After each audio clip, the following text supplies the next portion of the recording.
Volvo V40 T3 ile birlikteyiz. Volvo'nun kompakt hatchback modeli olan V40, premium sınıfta Audi A3, BMW 1 serisi ve Mercedes A sınıfı gibi çok ciddi rakiplerle mücadele ediyor. Bakalım seriye yeni eklenen T3 diye isimlendirilen bu 1.5 litrelik turbo beslemeli benzinli motorla V40 elini biraz daha güçlendirebilmiş mi? Gelin hep beraber inceleyelim.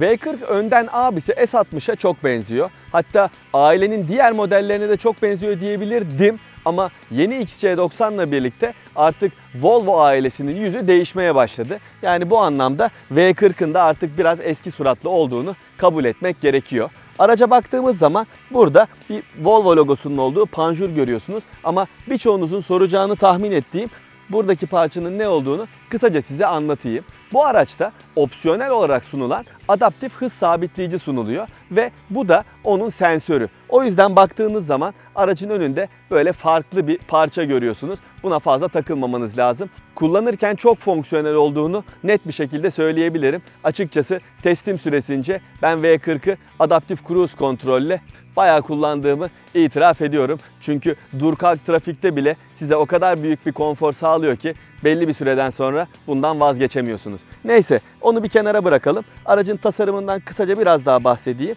Ön farlarda ve tamponun alt tarafında LED teknolojili gündüz farları kullanılıyor. Bunlar da V40'a yapılan ufak bir makyaj sonrasında ortaya çıktı ve aracın biraz daha dinamik, biraz daha genç görünmesini sağlıyor. Aracın profiline baktığımız zaman benim dikkatimi ilk çeken şey bu daha önce V40'ta görmemiş olduğum jantlar oldu. Ama sonuçta bunlar aksesuar. Siz keyfinize göre istediğiniz jantı seçebilirsiniz. Aracın kasasıyla ilgili söyleyeceğim şeylerse bu alçalan tavan çizgisi ve yükselen omuz çizgisi niteliğinde profilden bakıldığında V40'ın kesinlikle dinamik bir görünümü var. Peki arka koltuklarda nasıl bir yaşam alanı sunuluyor? Gelin bir de hep beraber oraya bakalım.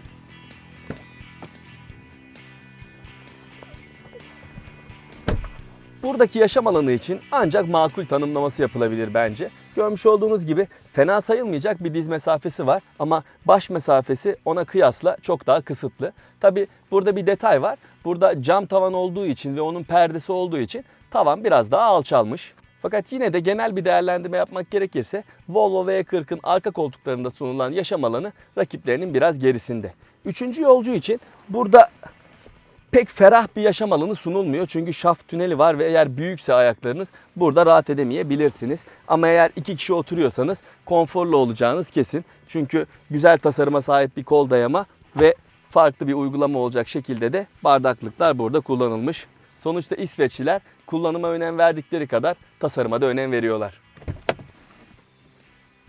V40'ın arkası tasarım olarak biraz daha büyük abisi olan XC60'a bence fazlasıyla benziyor. Bunda farklı forma sahip olan stop lambalarının kesinlikle büyük payı var. Onun haricinde V40'ın arkasına baktığınız zaman rakipleriyle kıyaslandığında çok daha özgün olduğunu net bir şekilde görebiliyorsunuz. Peki bagajda nasıl bir yükleme hacmi var? Ondan da size kısaca bahsedeyim.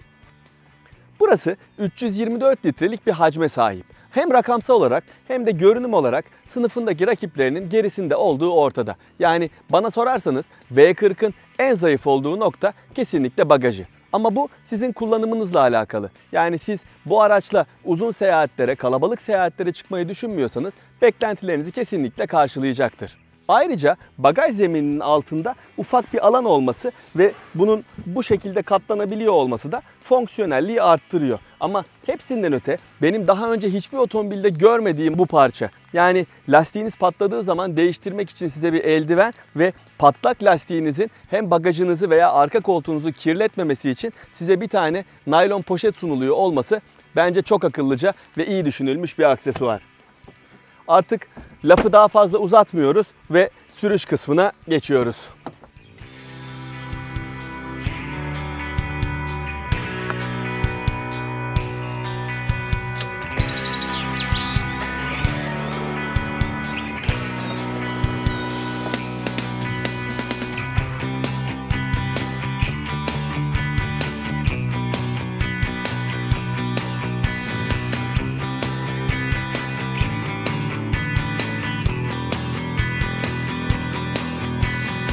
Volvo V40'ın direksiyonu başındayım. V40'ın iç mekanı da diğer Volvo modelleri gibi hem derli toplu hem de kaliteli bir görünüme sahip. Kokpitte kullanılan malzemelerin kalitesi iyi, premium olduğunu net bir şekilde ortaya koyabiliyor V40. Orta konsolun üst tarafında bir tane multimedya ekranı yer alıyor. Dokunmatik gibi görünüyor ama dokunmatik değil. Onu buradaki alttaki kumanda elemanları ile kullanabiliyorsunuz. Buradan müzik sistemine ulaşabildiğiniz gibi telefonunuzu da kullanabiliyorsunuz ve eğer araçta navigasyon varsa onu da buradan kumanda edebiliyorsunuz. Bunun yanı sıra araçla ilgili ayarlarınıza da gene aynı ekran üzerinden kolaylıkla ulaşıp durumlarını görebiliyorsunuz. Müzik sisteminin ve klimanın kumandaları göze biraz eski gibi görünse de ben açıkçası çok kolay kullanıldığını ve hoşuma gittiğini söyleyebilirim bunların. Özellikle de Volvo'nun adeta imzası diyebileceğim bu klima bölümünde insan olması farklı bir uygulama ve bence güzel. V40'ın sürücü koltuğunda son derece konforlusunuz. Özellikle bu deri döşemeli koltuklar sizi kesinlikle rahat ettiriyor. Küçük eşyalarınız için elinizin altında çok cömert olmasa da yerler sunulmuş. Mesela vitesin arkasında bu sürgülü alanda 2 tane bardaklık var. Ayrıca kol dayamada fena sayılmayacak bir genişliğe sahip. Ama vitesin önünde bir yer sunulmuyor olması bence bir eksiklik. Aslında sunulmuyor demek de burada yanlış. Çünkü bu panelin arkasında bir yer var ama kullanışlılık açısından tam elinizin altında olmaması bana bir eksiklik gibi geldi.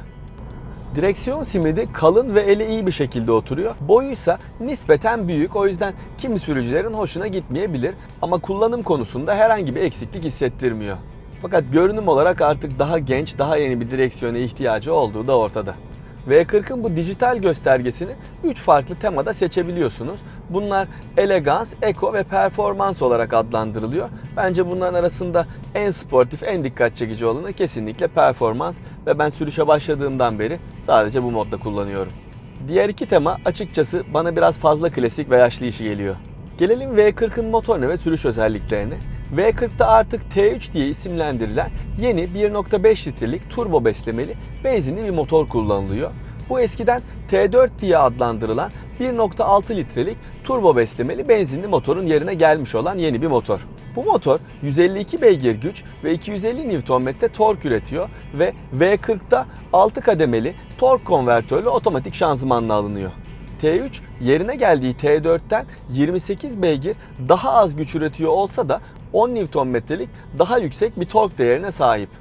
Hem hacimdeki küçülmeye hem de güçteki azalmaya rağmen standart bir sürücü günlük kullanımda bu farkı bana sorarsanız pek kolay hissedemez. Fakat yüksek hızlara çıktığınız zaman tabii ki hacimden ve güçten dolayı belli bir fark ortaya çıkıyor. Fakat sonuç olarak şunu söyleyeyim, T3 performans anlamında kesinlikle beklentilere eksiksiz cevap verebilecek özelliklere sahip. Otomatik şanzıman da motorla uyumlu bir şekilde çalışıyor. Şanzımanı isterseniz hem vites kolu üzerinden hem de direksiyonun arkasındaki kulakçıklar vasıtasıyla manuel olarak değiştirebiliyorsunuz. Şanzımanın geçiş hızı fena sayılmaz ama bunun tork konvertörlü bir şanzıman olduğunu bir kere daha yineleyeyim. Yani çift kavramalı olduğunu zannetmeyin. Peki yakıt tüketimi konusunda T3 neler veriyor? Ondan da kısaca bahsedeyim.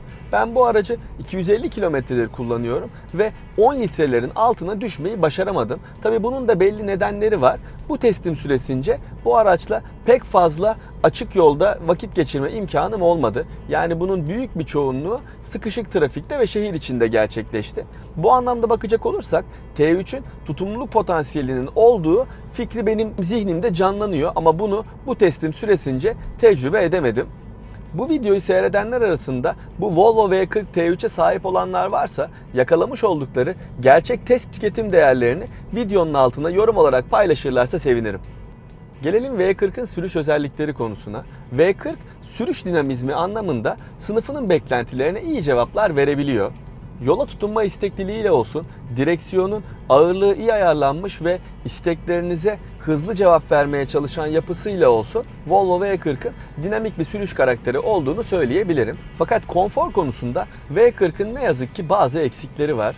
Özellikle de bu kompakt sınıftaki premium rakipleriyle kıyasladığınız zaman Volvo'nun süspansiyon konforunun özellikle bozuk zeminlerde ve şehir içi kullanımlarda biraz zayıf kaldığını belirtmem lazım. Bunda da en büyük pay darbeleri emmekte biraz zayıf kalan ve gürültülü çalışan arka aksın ne yazık ki. Şu an olduğu gibi mesela düzgün bir asfalt üstünde kullanıyorsanız kesinlikle bir rahatsızlık yaşamıyorsunuz. Ama özellikle İstanbul'un bu bol çukurlu, bol kasisli ve bozuk zeminli yollarında kullandığınız zaman ne yazık ki bu konfor seviyesi sizi biraz üzebiliyor. Yani aslına bakarsanız İsveçliler bu otomobili tabii ki düzgün asfaltta kullanmak için yapmışlar. Ama ne yazık ki ülkemiz şartları dikkate alındığı zaman V40 süspansiyon konforu anlamında rakiplerinin biraz gerisinde kalıyor. Yalıtımının ise son derece iyi olduğunu söyleyebilirim. Sessiz çalışan motorun sesi kesinlikle kabine sızmıyor. Ayrıca yüksek hızlara çıksanız bile rüzgar ve yol sesini kabinde pek fazla duymuyorsunuz.